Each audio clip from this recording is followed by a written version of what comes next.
Shalom, and welcome to Bible Stories as Blueprints of the Soul, your Biblical Hebrew podcast.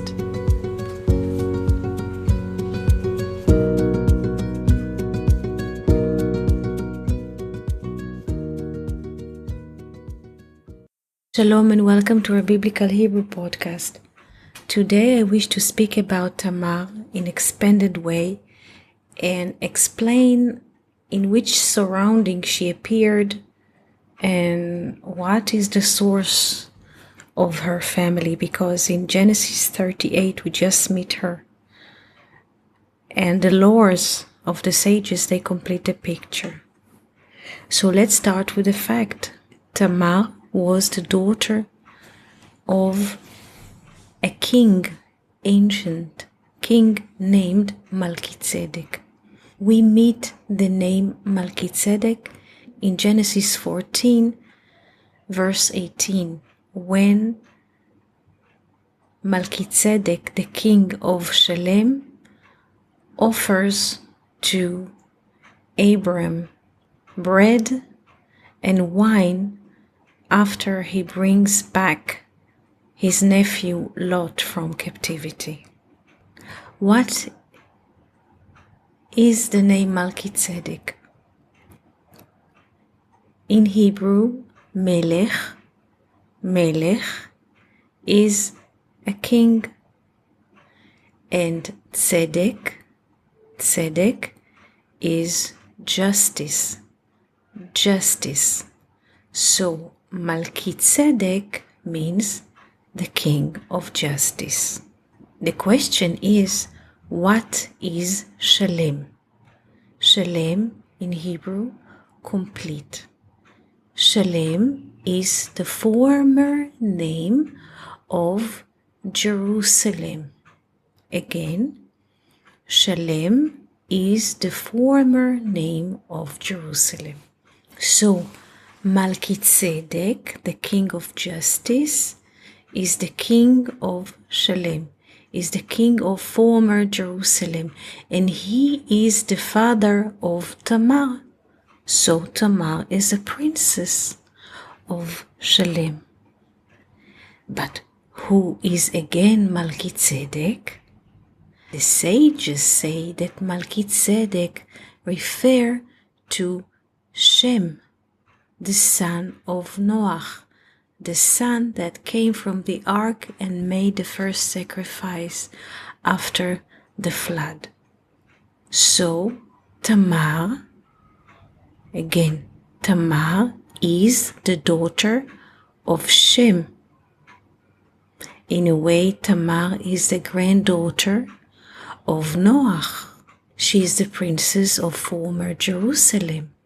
She is the daughter of a king who is the king of justice. So this is a bit about the background of Tamar. Now let's look into the background of Judah.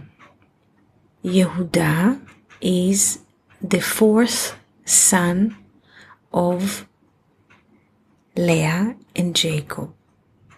Yehudah is the fourth generation from Abraham, Isaac, Jacob, Judah. Between Abraham and David, there are 14 generations. Abraham is the first generation, Isaac is the second, Jacob is the third, Judah is the fourth, Peretz is the fifth generation, Chetzron is the sixth, Ram is the seventh, Aminadav is the eighth, Nachshon is the ninth, Shalma is the 10th, Boaz is the 11th, Oved is the 12th, Yishai is the 13th, and David is the 14th generation from Abraham.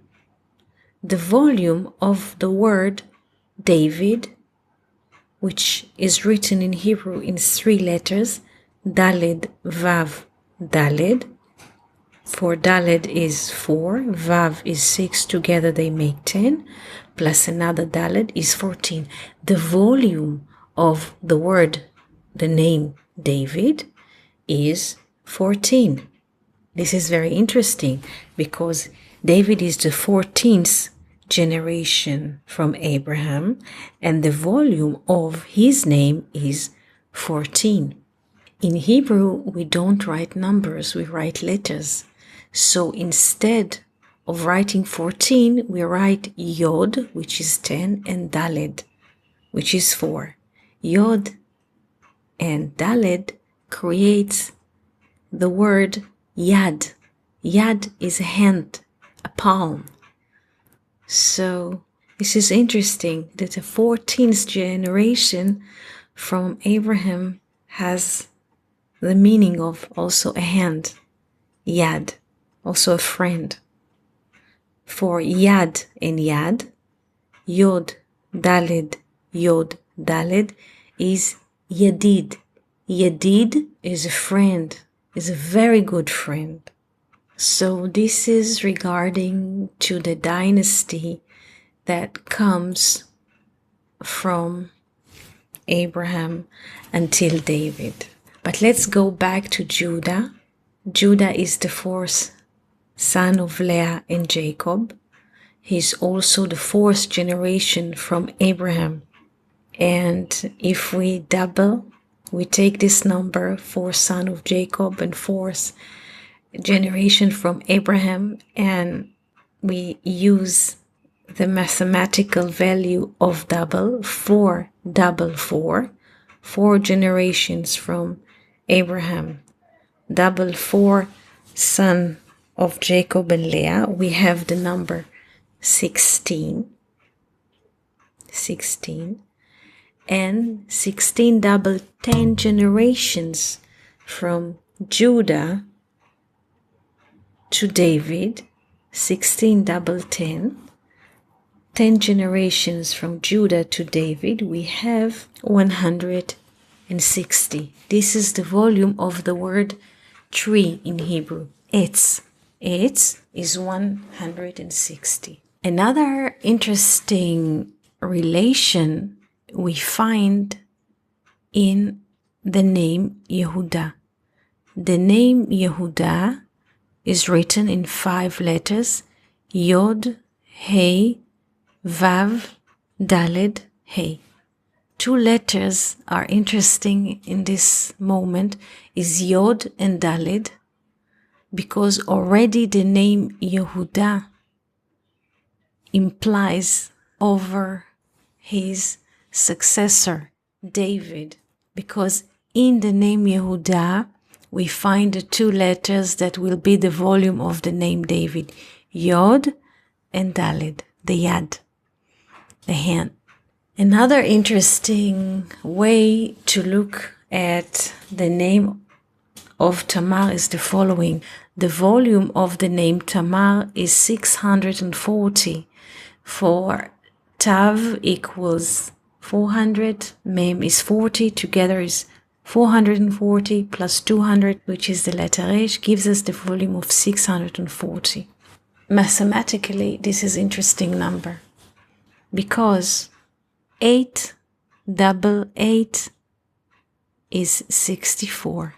8 is the number that reflects the soul, the soul. The number 8 in Hebrew, shmone, shmone. Shmone, we write in 4 letters, Shin, Mem, Nun, Hey. The same letters, but in different order, gives us the word neshama, soul, neshama. Nun, Shin, Mem, Hey, neshama, soul, has the same letters like the letters of the number Shmone, 8. So 8 double 8 gives us the volume of 64. Double 10 which is the full portion of the relation between heaven and earth. And then we have 640. This is very interesting relation to the volume that reflects the name Tamar, or sun in Hebrew, Shemesh.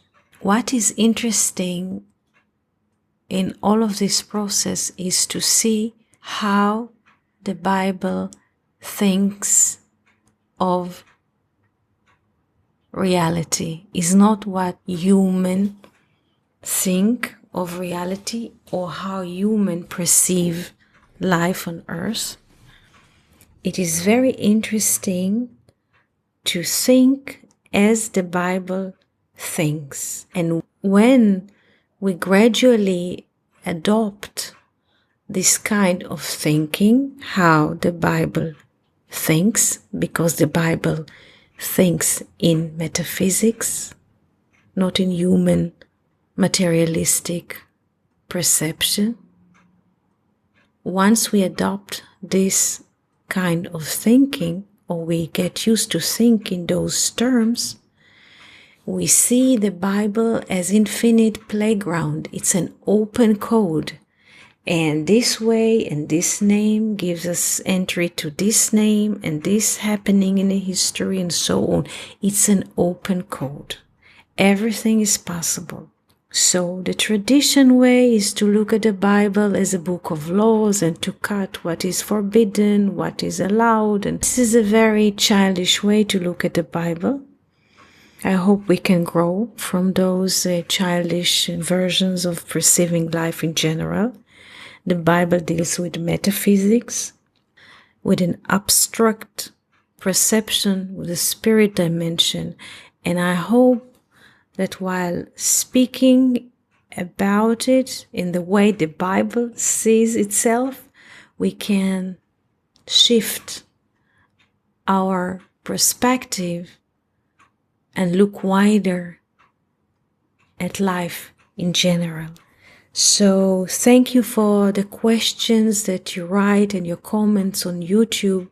They give me a beautiful direction of speaking, and I wish you ask more and we continue our conversation. You are all invited to our weekly sessions. We have 4 every week from Monday to Thursday at 17 hours Israel time. But the next 2 weeks we're going for semester vacation, and we shall resume our sessions in December 2nd. So please, we have an open door for everybody. You are all invited. Don't hesitate. You're all welcome, and we hope to see you soon. Thank you. Thank you for listening to Bible Stories as Blueprints of the Soul. We hope that you enjoyed this episode. If you have any questions, comments, or would like to hear more about a certain topic, just write us an email to hebrew@learnoutlive.com. We are always happy to hear from you. For more episodes, videos, and articles like this, please visit our website at hebrew.learnoutlive.com. We also would like to invite you to join our live classes.